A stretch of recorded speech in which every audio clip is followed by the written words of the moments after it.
जी नमस्कार दोस्त, आज आपका फिर स्वागत है। दोस्तों आज हम एक बहुत बड़ी बिग इंपॉर्टेंट न्यूज लेकर आए हैं। आप लोग सभी जानते हैं कि वोडा आइडिया का निश्चिलीकरण होने वाला है, यानी उसमें सरकार अपना हिस्सेदारी लिया है और उसी पर टेलीकॉम मंत्री अश्विनी वैष्णव जी ने बहुत बड़ी बातें कही है। जी हाँ दोस्तों, इसको लेकर बहुत बड़ी बातें कही है। पीटीआई से जब उन्होंने पूछा है कि आखिर क्या आपने वह उसको सरकारी कर दिया है, क्या आपका आगे का क्या विचार है, तो दोस्तों उसके बारे में बहुत सारी जानकारी दी है उन्होंने। तो चलिए दोस्तों एक एक कर बताते हैं आखिर उसने उसके बारे में क्या कहा है। तो चलिए दोस्तों स्टार्ट करते हैं।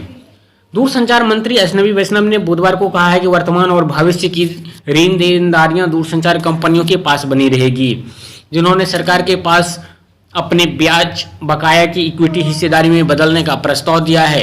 कर्ज में डूबी Vodafone Idea, Tata teleservices और टाटा टेली सर्विसेज महाराष्ट्र ने सरकार को देय ब्याज देनदारियों की इक्विटी में बदलने का प्रस्ताव दिया है। बीआईएल बोर्ड ने सरकार को 35.8% शेयर और टाटा टेली सर्विसेज महाराष्ट्र को लगभग 9.5% हिस्सेदारी आवंटित करने का प्रस्ताव दिया है।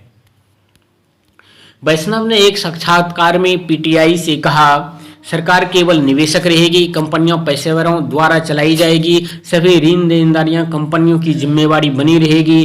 कंपनियां ने हमें प्रतिबद्धता दी है। तो दोस्तों कंपनियों ने उनको बहुत सारी बातें कही है। उन्होंने आगे और भी क्या कुछ कहा है हम आपको बताते हैं। बीआईएल ने सरकार को 10 रुपये प्रति शेयर पर तरजीही शेयर आवंटित करने का प्रस्ताव दिया है, जो विश्लेषकों के अनुसार 14 अगस्त 2021 की प्रासंगिक तारीख पर शेयर की कीमत के आधार पर 58% प्रीमियर पर है।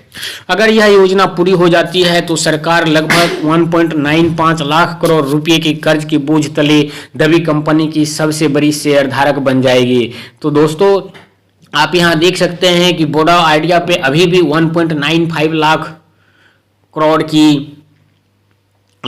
करोड़ की कर्ज है, फिर भी सरकार उसको बचाने के लिए तत्पर है। लेकिन उसके उलट बीएसएनएल को क्या कर रही है ये आप लोग सभी जानते हैं। यह पूछे जाने पर क्या आगामी स्पेक्ट्रम नीलामी के लिए भुगतान की जिम्मेवारी सरकार पर जाएगी, वैष्णव ने कहा कि रेडियो तरंगों के भुगतान की पूरी जिम्मेवारी कंपनियों की होगी और केंद्र पर कोई बोझ नहीं होगा।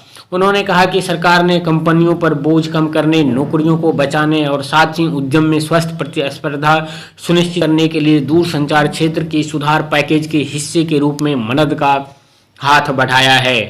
वैष्णव ने कहा, हम उचित समय पर कंपनियों से बाहर निकल जाएंगे। तो वैष्णव जी ने आगे कहा, टेलीकॉम मंत्री ने, कि हम उचित समय पर कंपनियों से बाहर निकल जाएंगे। सरकार कंपनी के दिन प्रतिदिन के संचालन में हस्तक्षेप नहीं करेगी, वे पेशेवर रूप से प्रतिबंधित होते रहेंगे।